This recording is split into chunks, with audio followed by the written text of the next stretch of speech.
handle the truth. Welcome back, everybody. Welcome back. Saturday Night Cell Block. Thomas Freemy. This is the Thomas Freemy TV and podcast show. And we're getting jiggy with it tonight, man. What's going on, everybody? How's everybody doing? First and foremost, many blessings out there to the less fortunate. Many prayers for strength and understanding, warmth. There's a lot of people out there dealing with a lot of issues, man. We got a lot of people. I just was talking to a friend on Messenger. Up there in the cold, ain't got no power for the whole weekend. You know, so we got a lot of people dealing with power issues, hunger issues, man, toxic issues, acid rain going around, people's paints bubbling off. We got so much stuff going on, man. But tonight, we're going to talk about some more stuff going on. And tonight's show is specifically going to be about prison stabbings, right? Because that's the hype. Y'all like all the violent stuff, man. You like the blood and the gore. You like the stories. You know what I mean? And I don't really particularly like to bring that stuff, but it is necessary because these are things that do occur. So we're gonna get into it. I brought in a good friend. Again, you guys, if you've been watching the show, you know him as Paul Kratsas, Mr. Paul, Mr. Baltimore Kid. So I got him back on the show. Of course, he did 30 years in the federal system. Was shot in the face. Had to go to jail with a gunshot wound to the jaw. You know, so this guy, the rough and rugged guy right here. So he's been in the nitty gritty. But more importantly, our discussion's going to be around the fact, not so much as the violent nature of stabbings, but why they occur, why a person gets stabbed. And we're not going to be specifically talking about gang violence, things of that nature, because that comes with the given. We're going to be talking about the individual who goes to prison, not gang related, trying to do their time, how an individual like that could end up being stabbed or getting stabbed. So without further ado, let me bring in my guests. Before we do that, before I switch over, please, again, as you see the link at the bottom of the screen, visit www.cominghomecoalition.com. Go to our Project Start Fresh page, see what we have going on. We do have a new raffle as well. That raffle drawing will be the same night as the Tampa Bay Rays. But please go there, and towards the end of the show, I'll read to you exactly what those prizes will be. But in the time being, let me bring on my guest.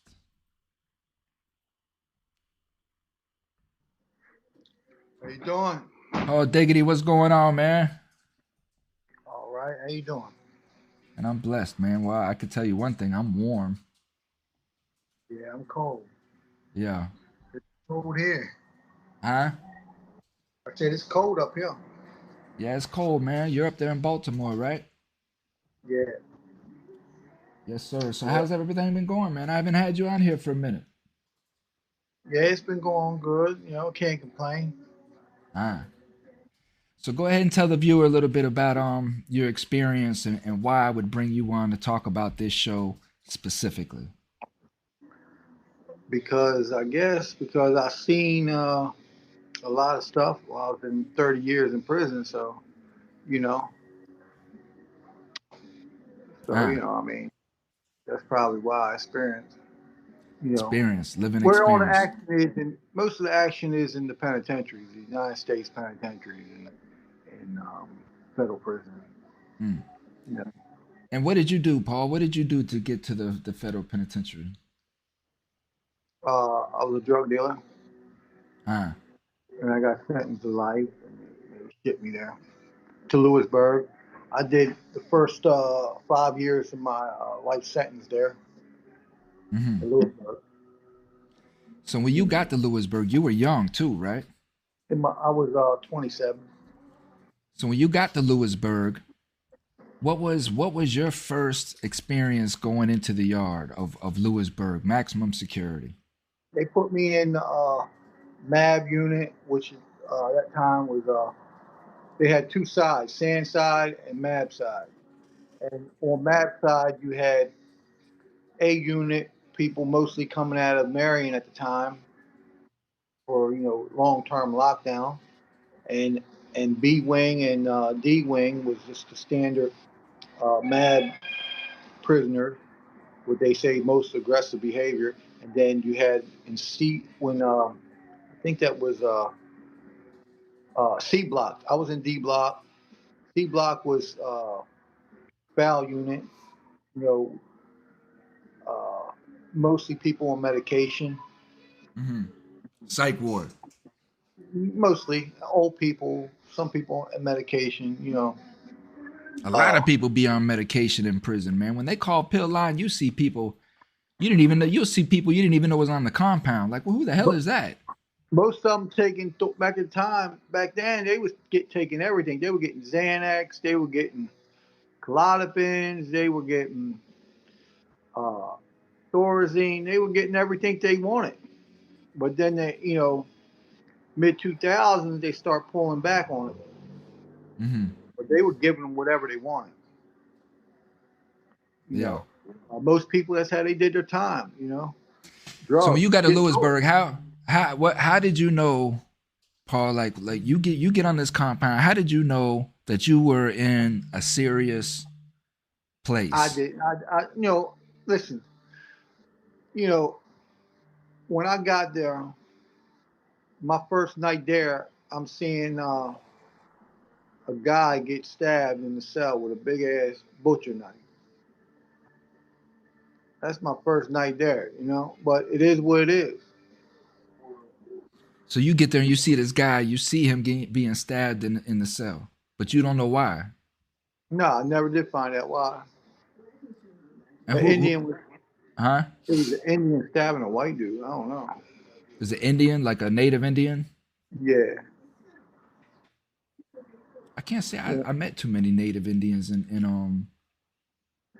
any of the prisons I was in. Back then things were different.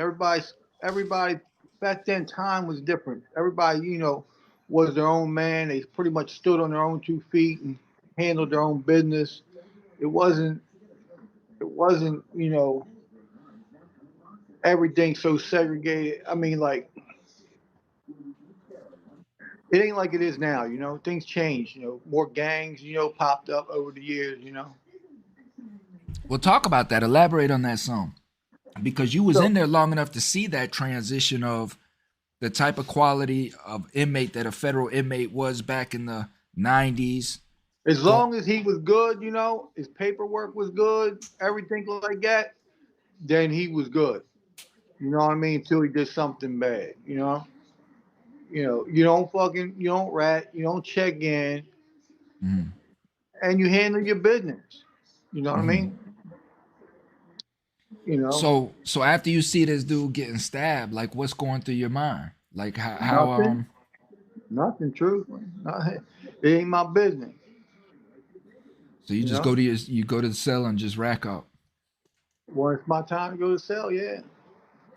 So let's talk, because aside from the gang stuff, like I said in the intro, because we understand what gang life is and that type of stuff, and stabbings and all that stuff comes with that type of life. But let's talk about how an individual who's not gang related, right, who's not into gangs, goes into prison and either gets himself stabbed or ends up stabbing somebody. Now, I've had a guest on several times, um, Mr. Frank De Palma, who did 42 years out in the Nevada system, and he did 23 on solitary confinement. And this is a dude that went to prison only getting 10 years and ends up doing 42, because when he got in there, he turned down the Aryan clan that wanted to recruit him. And of course, they just let the people go on him, and he ended up killing somebody inside, which is just catapulted. People have to go back and listen to that show.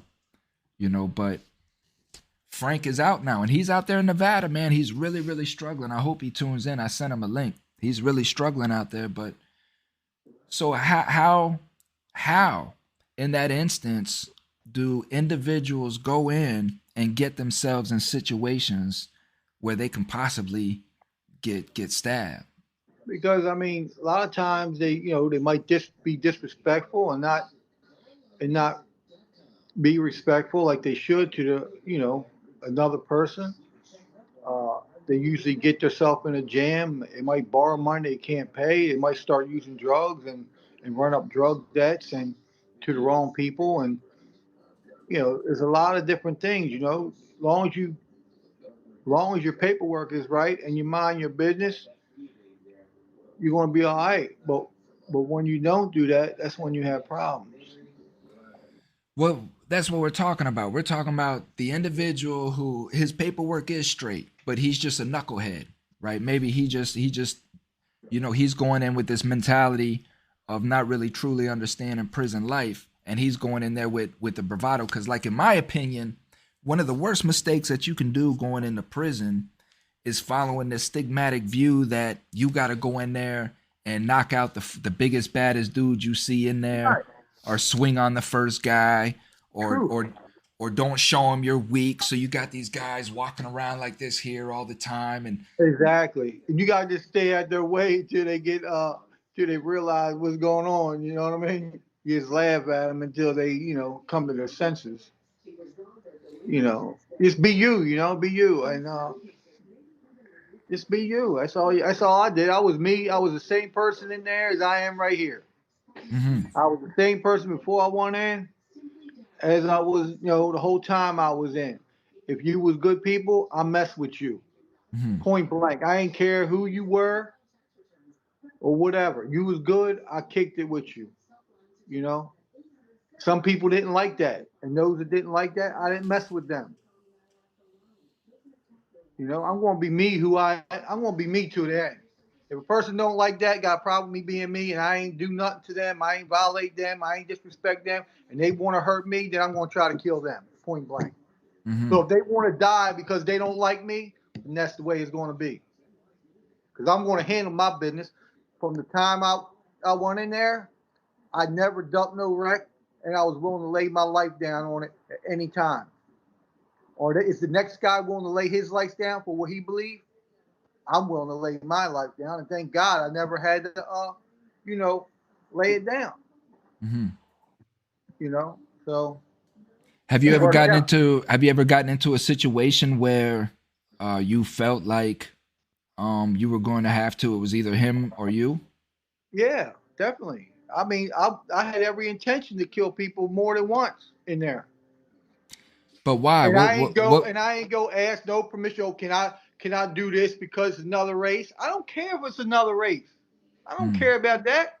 If you violate, and I'm handling it. I ain't going to go. Oh, I got to go ask permission to do this. I ain't asking permission from nobody. Nobody. You So, know. but how did you get into these situations? Like, what caused the situation to get to that point right there, to where you're telling yourself in your mind, like, I'm gonna kill this dude. If he puts his hands on me, I'm hitting him. Well, different situations. Like I play cards. I play cards with anybody. You know what Okay. I mean? So I mainly play cards with black people. Hmm. You know what I mean? Because I'm a good card player, and I feel guilty taking money from other white people. You know what I mean? Why? So I play cards with black people. Some white people might not like that. Oh, he playing cards. I don't care about all. Look, I'm playing cards. Most of black people play cards. Most of black people shoot dice, and I shoot dice. I play cards. I run the dice game, and they all wanted me to run the dice game, But and I like running the dice game. why would you feel guilty taking money from the white dudes and not the black dudes? Because I'm good at that. Because they're not good at the playing cards. They don't play cards every day, 10, 12 hours a day. Ah, the skill level. Yeah. So And then I feel guilty. so you're running a poker table, right? Which is known as the house inside. Like, you're the house. Yeah. and describe a situation as to, because remember, this isn't just me and you talking. You know that I know. And what I'm trying to get out of you is for the individuals that don't know, the kids that may be on their way inside of prison, right? So I'm trying to paint scenarios, right? I got all that up, so that's fine. All right. I'm trying to paint scenarios. Hey, hold up. What All right. about this job? We'll do all that tomorrow. Gotcha. All right, boss. Yeah, because I'm off tomorrow. All right. And then I want you to show us the cars and stuff, what you got going on. But I'm trying to paint scenarios, Paul. These kids, young men, young women that are on their way inside in situations that they may occur, because you know how it is. We get into life in there. We just start living, right? And we get into these situations without understanding how to get in these situations. So it's whoever's watching this, who, they run across this video and they see it. And then if they get themselves in that situation, they're like, whoa, I'm in this situation, and it could potentially save their life. So you be in the house, right? How does a person particularly get themselves in a situation where they could be stabbed, hit up, green lighted? Well, if they playing at the poker table and they owe money and don't pay, some people, some people don't take that too good. You know what I mean? So, and some people, they might lose and get slick out their mouth. Mm-hmm. Some people might get caught cheating. There's many different factors. There are many different things that go on a poker table that that can be a problem. You know. So as you as the house, do you play on the wood? Meaning do you have people bring their cash to the table, or do you front chips? Yeah, I mean, no, it all depends on the person. You know what I mean? Mm-hmm. It all depends on the person. You got, just like you read people in cars, you got to read people in life. Is this person good for his word? So just being around people, who's a dirtbag. You know what I mean? Some people can't get a stamp. Mm-hmm. I mean, so and character and honor has nothing to do with color or race or nothing like that. You know what I mean? Some people, it doesn't matter. All that doesn't matter. There's white people I wouldn't give one stamp to, and there's Middle Easterners or black dudes I give everything I got if they need it. You know what I mean? It all depends on character and a person's word, and you learn this by being around a person. Mm-hmm. So going into debt, right? Going into debt, could definitely get you green lighted, stabbed up, roughed up. And we're not talking $40, $50, we're talking, what would you say? What would you say the limit would be? Like, where would be the threshold of you going It's from? different people. It's different people, different situations. It's different people. You might think a guy's good and he paid a lot of money in the past, and then he needs to run up something like $400 or $500, and he ain't got it or whatever. So do you want to mess up? Making $500 a day for this situation, or just be patient and see how it plays out. You can't go beating up everybody that owes you, for one. But if the disrespect comes into play, then that comes into play. So, but there's other things going on too. Somebody might want what you got. You making that kind of money. There's scumbags out there. Well, damn, man, we get him out the way. We can, run the table and make money. But the problem is with that scenario is these people are coming to play with that particular table because there's honor and integrity there. Right. So they ain't playing with your table because they know you're dope fiend. Everybody wants a clean table, and everybody wants to know they're going to get paid. Exactly. And So, before, what I used to do before I paid out any money, I would count the money. You know what I mean? I just wouldn't hand them other people's money because they might be dummy books. That might be counterfeit money they give. So I take all the money. If I got time to count it, I will. If I don't, I'm giving them all clean money that's counted. I used to pay a dude to count the money and bundle it up, and that was his job. so let me ask you off the whole gambling scenario, the table. What is the likelihood? What's the percentage, Paul, that an individual could get stabbed, hurt, severely, severely effed up, dealing with gambling in the poker table? Long as they're doing the right thing and they're not running up debts, they're not going to have no problem. Long as they're respectful to everybody, they're not going to have problems. Because for When the they most get part, suspect, everybody, yeah.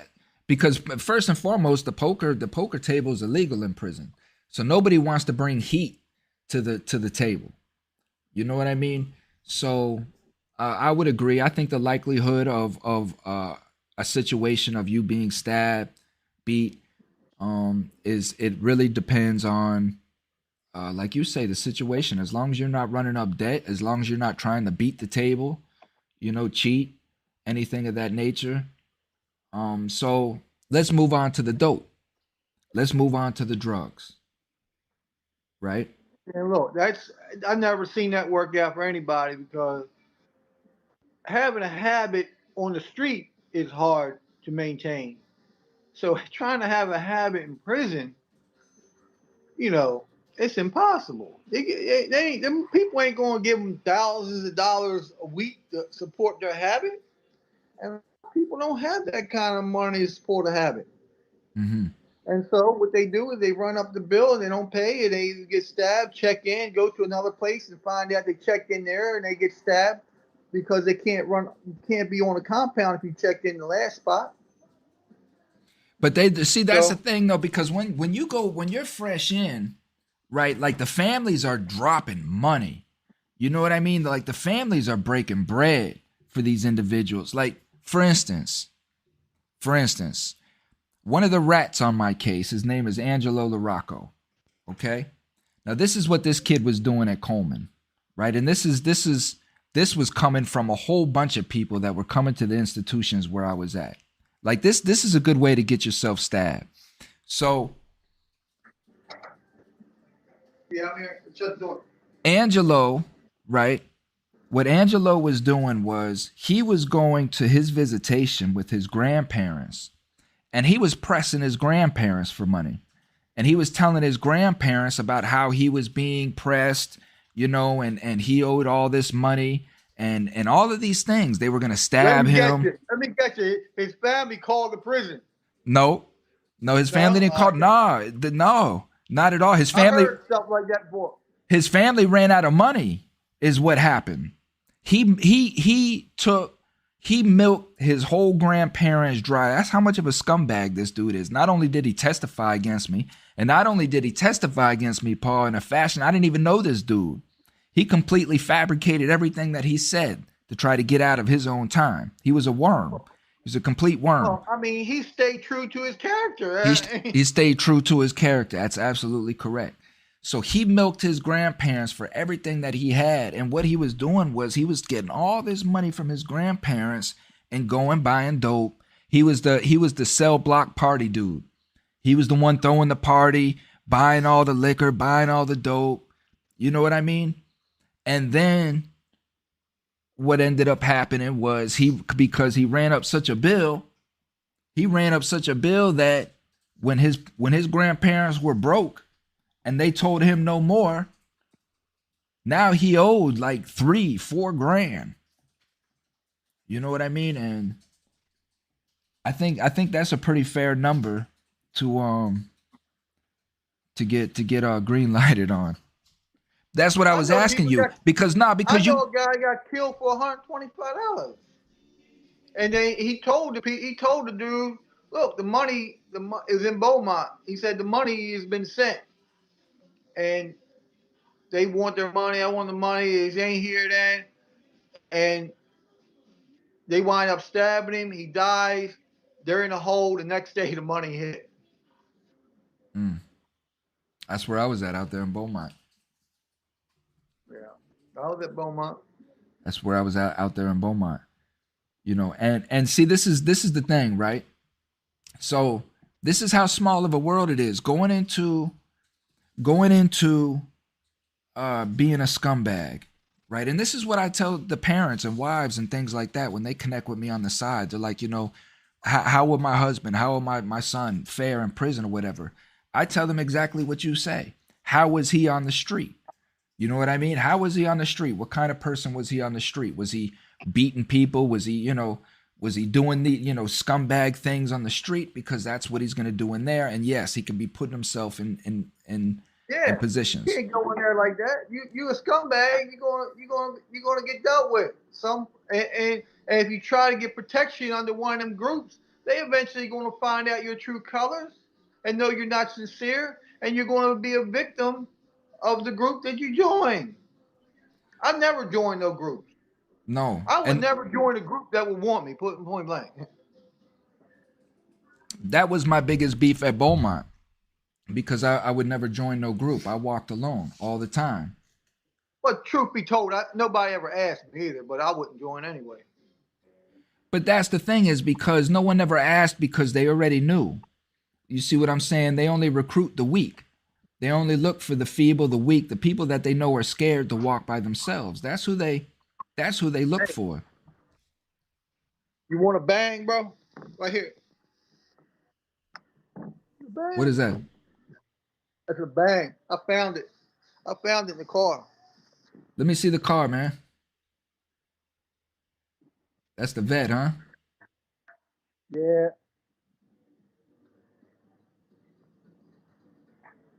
This right here is the parts for the Mustang we got put on and the bumper. I like that yellow on there. Yeah, let me show you the inside.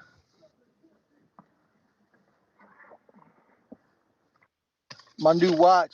I ain't even break it out yet, man. The watch in the car, you know? Coming Oh, home present, you know? Coming yeah. home present when you do the right thing. You got to treat Let them yourself, boys man. know, do the right thing. You get presents when you come home. You know That's what I mean? if we only knew that 20 years ago, man. Let me see the watch. You didn't bust the watch? Bust the I ain't even watch. break it open yet, man. Let me see it. Break it open. I want to drive the car, bust the watch open, everything, you know, Nah, at break one it open. time, you Break it know? open break it open right now. Saturday Night Live, man. All right, hold on. Come on. You owe me that. You can do that for me. Let's go. I wanted to wait. Show him the box. Hold on. Bust it out with your homeboy, man. Be a fucking, better not be a Timex. A Folex. Man, Big pimpin', spending cheese.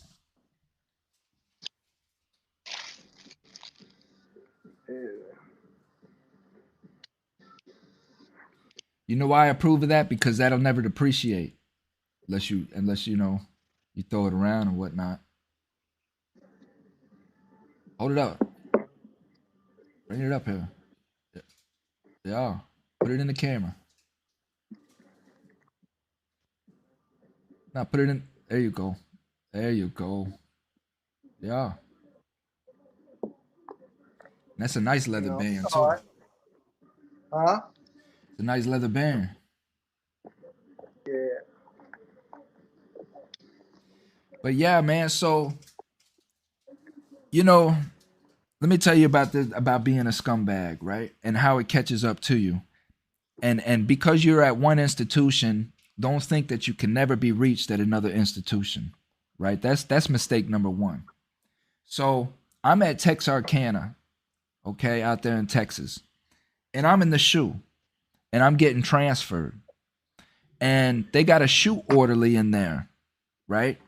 Now, a shoe orderly, for those that don't know, is an inmate that is probably being transferred himself, or he could be a check-in, or he's just not on the compound. He's back in the shoe, which is special housing, segregation. He's back there for a long time. They'll make him an orderly, right? Now, this dude's name was Bob, and he was from New Orleans, right? And Bob was, like, I'm 6'3", so Bob was like at least 6'6". Big dude. You know what I mean? So, black dude from New Orleans. Had dreads, kind of walked funny. You know what I mean? So, Bob is the shoe orderly at Texarkana. Now, when you go to the shoe, when you go to confinement, what happens is, whatever happens out in the compound, for me this particular day, I got into an altercation with the officers on the lunchroom on Hamburger Day when they let out Unicorn. This was a Wednesday, right? You know, on Wednesday, the lunchrooms are packed for them hamburgers and French fries, right? Are you with me? Are you there? Yep. Yeah. Okay, you look I hear you. I'm froze. listening to you. You look froze I'm there for a listening second. to you. I just want to make sure you ain't lock up on me. But listen,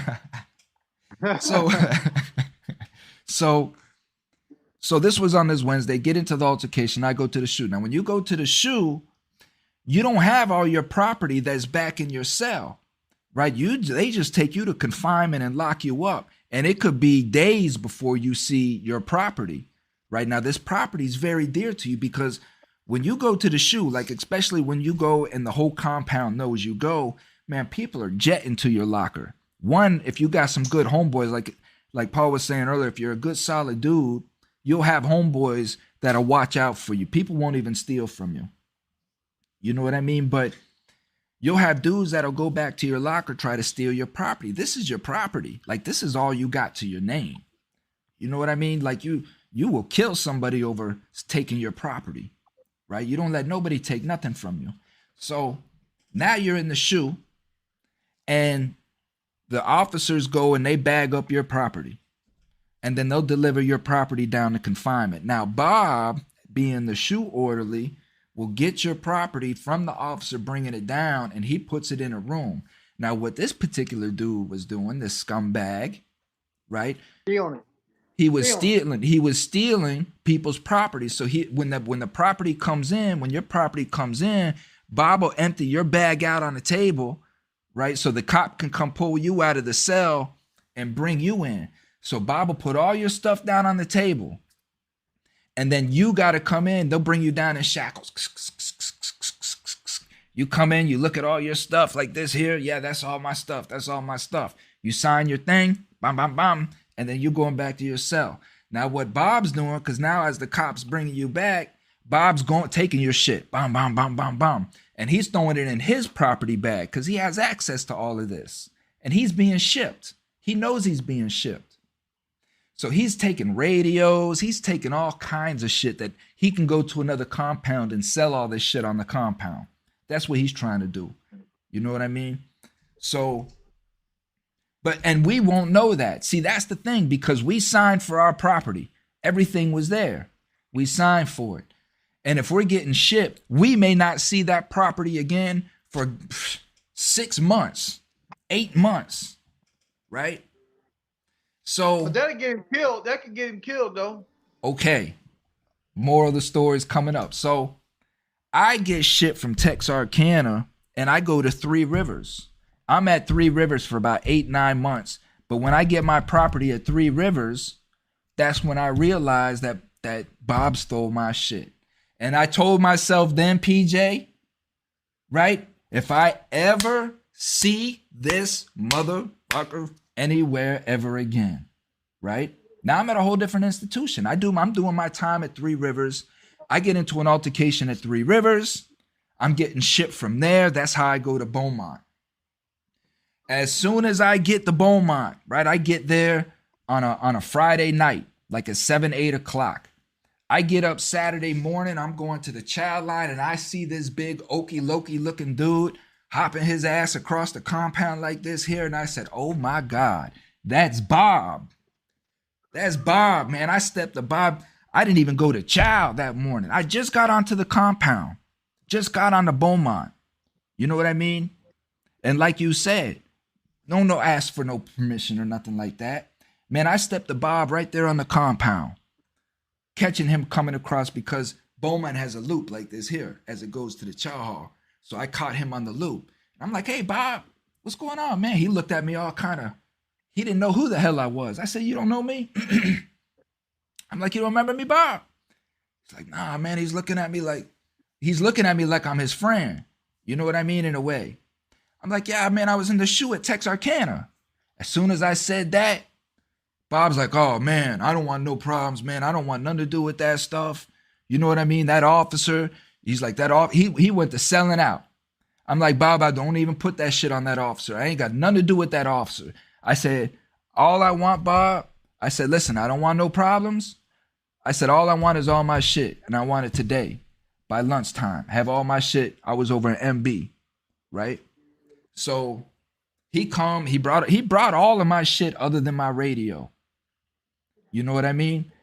But when he brought the radio, he came with a dude because he was with he was a Crip.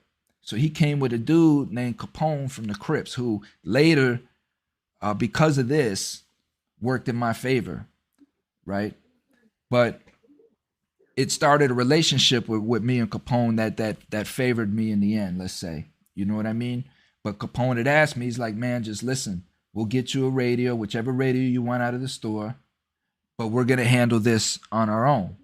You know what I mean? And they fucked Bob up pretty good.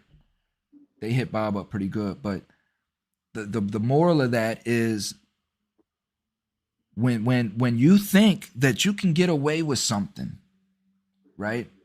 That's the grimiest, one of the grimiest things that you can do. Aside for being a rat, being a rat or being a chomo, a child molester, or any like one of these deviant type dudes.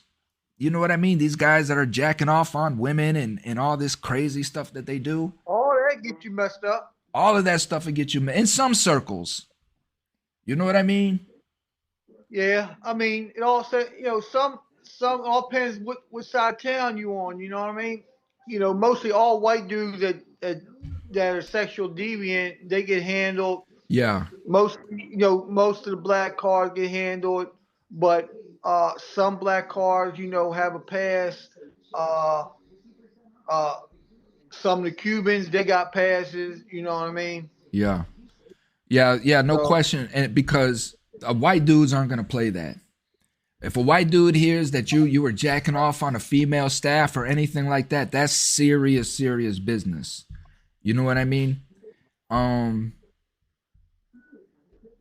It's like white being a gay dude, right? Being a homosexual as a white dude, you're just not really messed with. Like you could be a white dude and be gay in there and mess with other gay people or whatnot. But you can't mess with other races. You can't mess with other races, right? Yeah, but you can have you a woman in there, but dudes aren't going, first and foremost, dudes aren't going to have your back. You know what I mean? They're not going to have your back. They're not going to ride with you, and they're not going to bother you in that sense. They're not going to stab you. They're not going to run you off the compound for being that way, as long as you're straight up with it. Because if you are that way, and me and you are sitting down breaking bread together, because inside, even now, right, I'm very, very close to who I break bread with. I only break bread with men. That's how I've always kept it. You sit down at my lunch table to eat with me, you was a solid dude, and you knew that. You know what I mean? So now if you're portraying that you're a solid dude in that fashion, and then you turn around and you got these secrets, that can get you messed up on the compound. That can definitely get you messed up quick. Exactly. You can't be having them type of skeletons in your closet and messing with good people, But if you're a solid dude and you're like, hey man, this is just what I do, this is how I am, cool. You do your thing. You know what I mean? Just don't, these are the guidelines, we'll hey man, what's up? How you doing on the compound? But that's about it,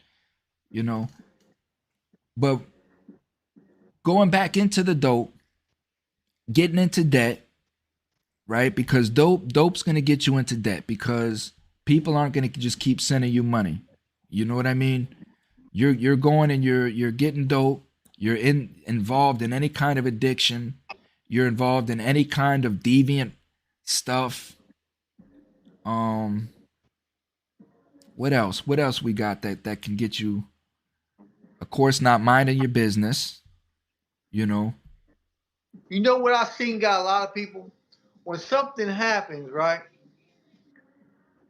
You know, the SIS and everybody, they would pull people in and do interviews, you know?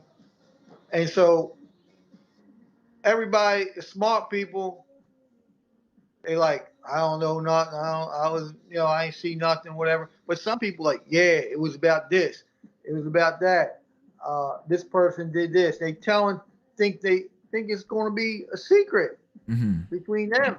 But they writing it down on that paper, right? Next thing you know, they charge the guy, and it comes out all that everybody who gave a statement that day, thinking it's between the SIS, the cop, and him, and they're trying to get brownie point. Everybody that gave a statement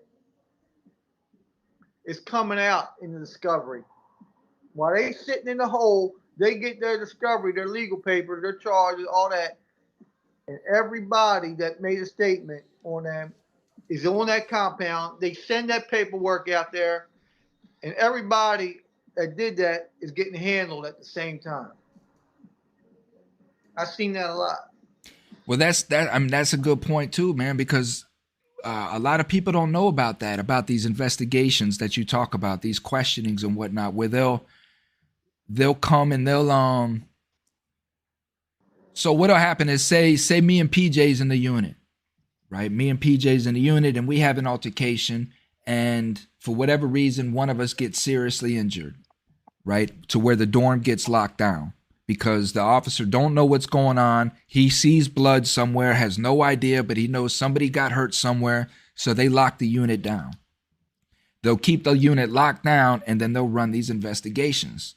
So what that means is you have your counselors, whoever their special investigation unit is, they'll come in and they'll set up shop, like down the corridor outside of the unit, and they'll start pulling inmates out of their cells and taking them into the office. Now, everybody is watching everything in this moment. People are on the doors. Then They're how long watching. they in there? Like, damn, he was in there 30 seconds.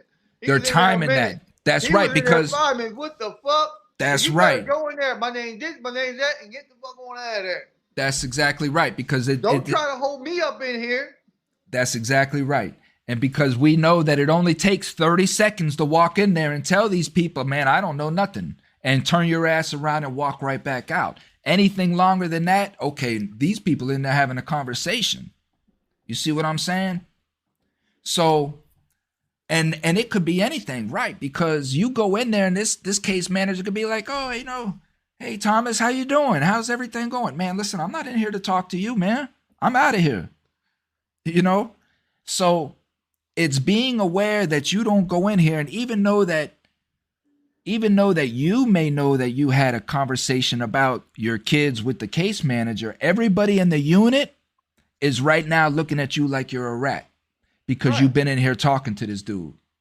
Right, and they could be just innocent talking about the family, visitation, transfer, or whatever, and that's just being prison stupid. You know what I mean? Prison stupid. You could be like, oh, case manager, while I'm in here with you, man, listen, I got this paperwork that I needed to, you know what I mean? And you guys, and you're in there for 5 minutes handling this. This ain't the time for that. And you prison stupid, you're going to wind up hit up.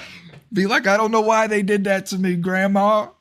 Hey, let me tell you a good one. Here's a good one, right? It's a good dude, too, right?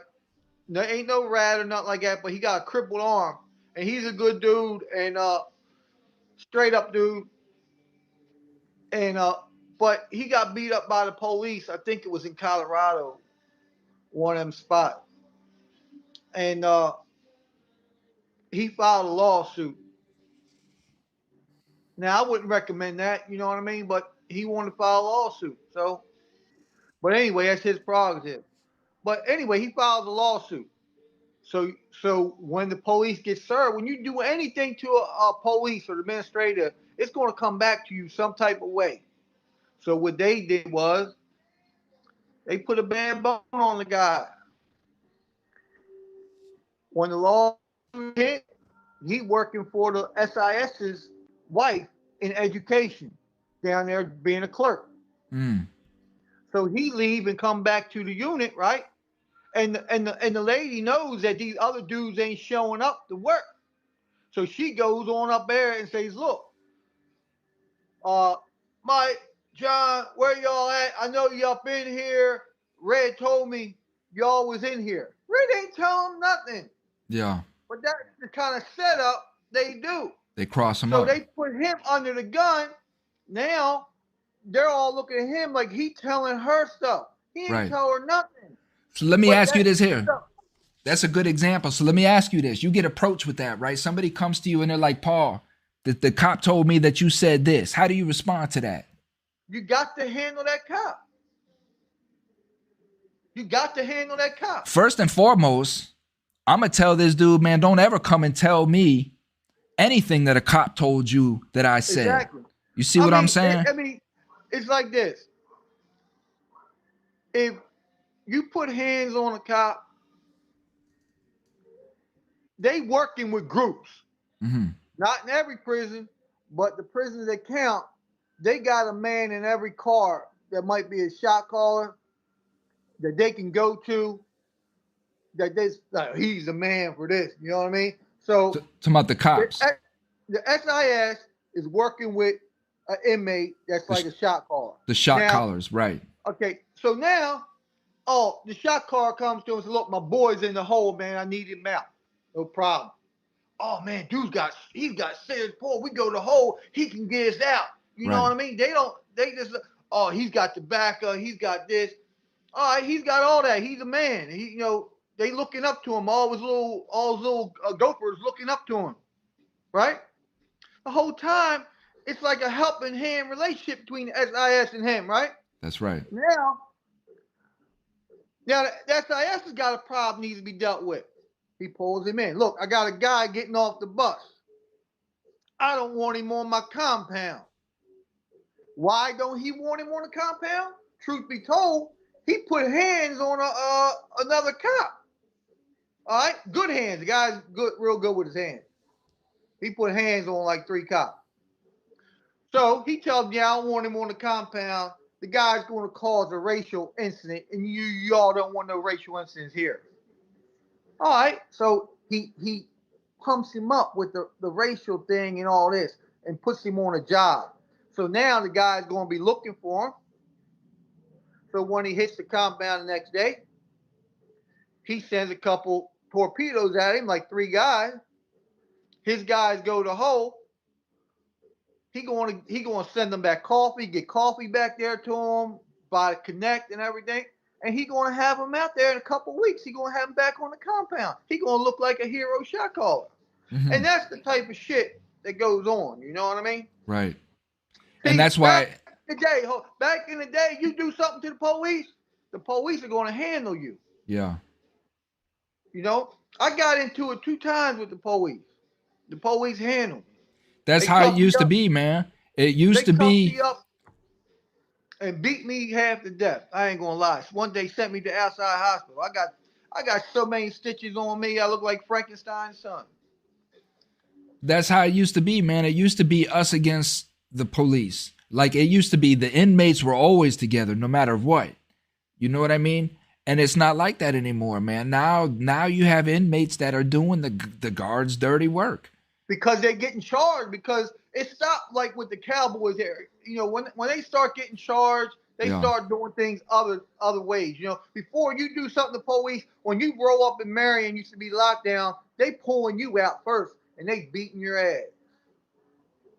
That's the way it used to be. And then you might get asked when you go to the next spot. You might be on that damn bus for 6 months or a year straight. Yeah. Cuffed up every day, going around on diesel therapy. They have ways to punish you ass. Diesel therapy. And nobody will know where you're at. And you're just Nope. being shipped all over the place. You're being shipped, man. Yep. Property getting lost, pictures, family letters, All everything. that's gone. Yeah, all that's gone. So I never got no more beefs with the police after them 2 times. I learned my lesson on the second time. You know. Mm. So, Well, partner, great show, man. Congratulations on man, you got you some beautiful toys, man. yeah, little something, something. You know?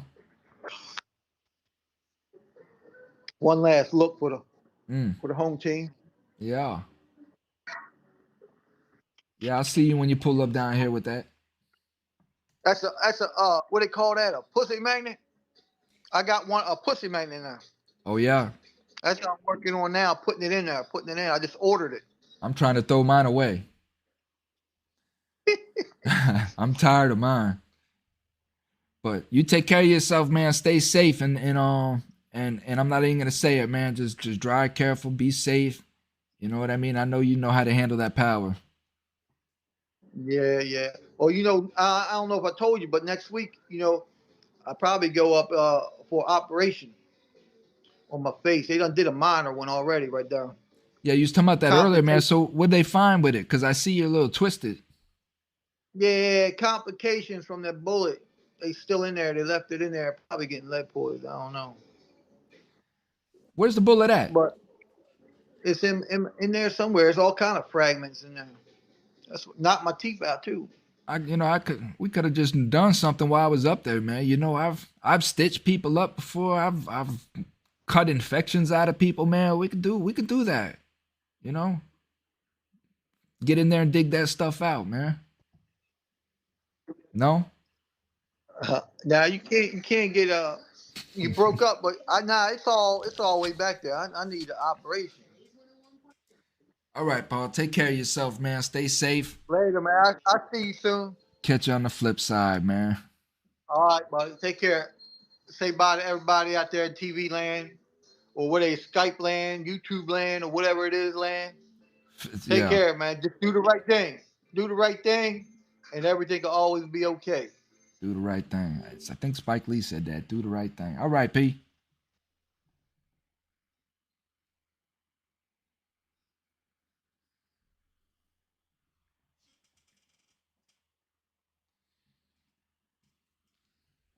All right, everybody. Thank you for tuning in again.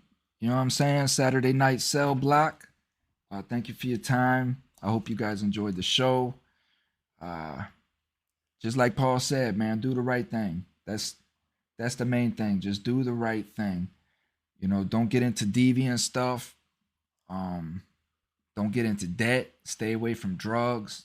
Just start understanding why you're there and that this is not a place that you want to be. You don't get status for this. You go nowhere in life, and sooner or later you're gonna find out that you don't want to be there. So don't do it at an old age where you got to come home and try to build everything, you know, like me at an old age. But go there, learn your lesson, study, start finding out who you are, understanding why you're making the decisions that you're making, and who's influencing those decisions on you, and be your own person, become your own person. Do what you have to do, stand strong, stand your ground, be willing to like Paul said in the very beginning, you have to put it in your head like you have to die for what you believe in. I wasn't going to let anybody rape me. I wasn't going to let anybody stab me. I wasn't going to let anybody do any of these things to me. So I did everything that I could do to make sure that I did not put myself in that position because I was not ready to die in that moment. I had a daughter. I wanted to go home. I had things to prove to people. But I avoided that stuff as much as I possibly could. Right? Yes, I've done things. Um, I've altered other human beings' bodies to the point that if they are still with us today, they remember me, I guarantee it. And I remember them. I remember everybody. It's not pretty. It was nothing that I was proud of. I never did anything out of pride or uh, bullyish. I was led to believe that first and foremost, I was doing good things. I was doing what the public wanted when it came to child molesters and pedophiles and things of that nature. But it's also knowing again that this is a mode of survival, and it's you're in a Thunderdome. You know, you're in Battlestar Galactica. You're in a mosh pit, knowing that if you do not show a certain type of charisma, a certain type of alpha, that you will become the victim. So it's knowing your lines, right? It's knowing your lines of what you will cross. Somebody once asked me one time, somebody had stole my property, and it was a little bit of property. And when he stole my property, he checked in, and then came out back on the compound several months later. Now, if I would have caught him from the very beginning, it would have been different. When he came back out on the compound, he didn't last very long, but the question arose to me, you know, because I took it to an elder on the compound, and I'd asked him, like, man, what am I supposed to do? Right? Me personally, because he's going to hit the compound, and I'm furious that this dude feels like he can come out after he checked in. Like, who does that? But the question that he asked me was, how far are you willing to go? How far are you willing to take this particular situation? Because if you approach him, right, you're going to have to do something about that. You're going to have to do something that you may not like. And if he becomes an aggressor, you may have to take it to a point that may not even be worth it at this point, because he's done marked himself. And if you just sit back and let life be life, you'll find that it will take care of these problems that you feel that you have to take care of because you felt you were wronged, right? That's ego. That's you wanting vengeance and you wanting that. And you have to ask yourself, how far are you willing to go in this particular moment? So that's a question for all of us to ask before we get into these situations, is how far am I willing to take this? Right? If I say something from the get-go, I have to be willing to take it all the way. So you have to know where that's at, because a lot of times people get themselves in these situations by simply just saying something. They think that it might end by calling this person a name or punching them in the mouth, and they quickly find it doesn't end there, and now it's escalated out of control. So if you are going to prison, you're going to a maximum security prison for your first time, you're going to a violent prison, or you're finding that you're in one. Make sure that you stay to your business, and that means you don't question anything, you don't comment on anything that you see, right? You don't even talk about it. You didn't even see it. You only stay to what involves you. If there's something brewing on the compound, right? If there's something brewing on the compound, somebody's spreading a rumor about you, and you hear about it, hey man, somebody's saying that you're hot. You know what I mean? That you're a rat. And you're not, right? You have to nip that in the bud immediately. Quick story before I go.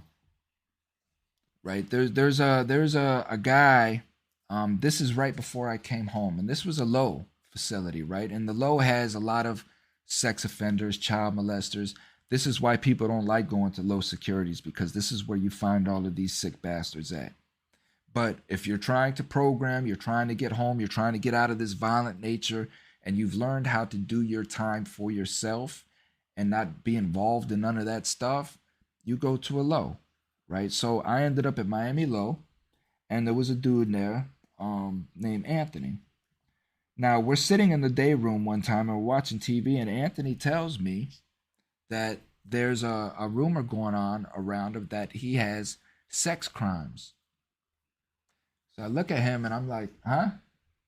So he's like, yeah, man, there's this dude over in his dorm saying he knows me and I got sex crimes in the past. I'm like, well, do you? And he's like, no, I said, well, why are we talking about that? Why? That's something that you don't let go. He's like, oh man, that's bullshit. I'm not gonna. I said, no, man, you don't let that go. I said, well, first and foremost, because I work out with you. You know what I mean? I'm on the compound with you. I eat with you.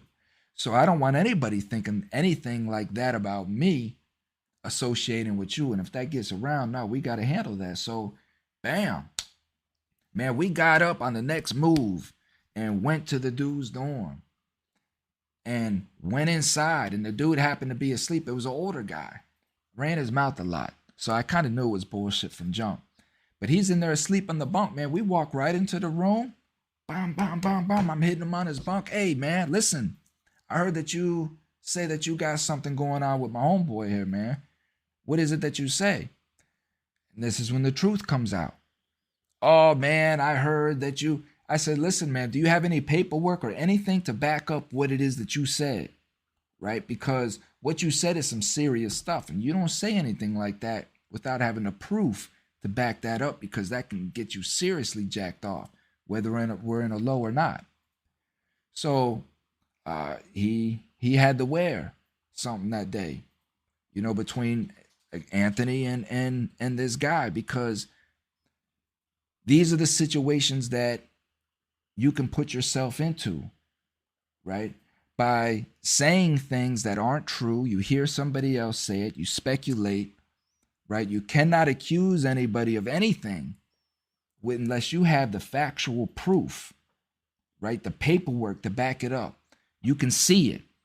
If somebody stole something from me, right? If somebody stole something from me, I have to prove that he stole it, right? I have to prove that this man stole it, or like Paul said from the beginning, depending on your type of character, you just go fire off on the dude and you deal with the consequences later, right? So it just all depends on the situations. It depends on who you have around you. The best thing you can do is just go to prison. Don't gamble. If you do gamble, monitor yourself, monitor your money. Don't borrow money to play with, right? Don't get into drugs.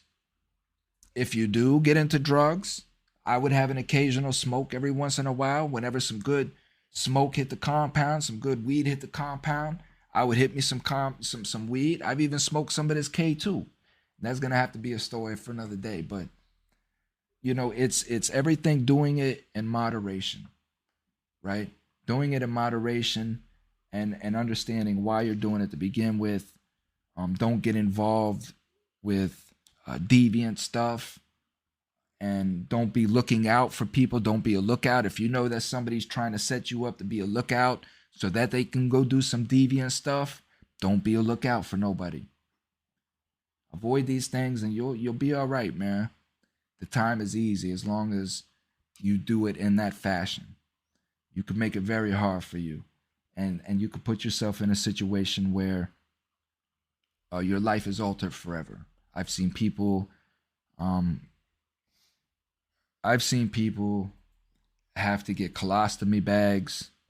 They couldn't shit anymore because they got stabbed so many times, because they were trying to run. They got caught on the fence as they were trying to hang up on the fence, or they were climbing the fence to get away from the attackers, and they're just sitting there stabbing them, in the ass end.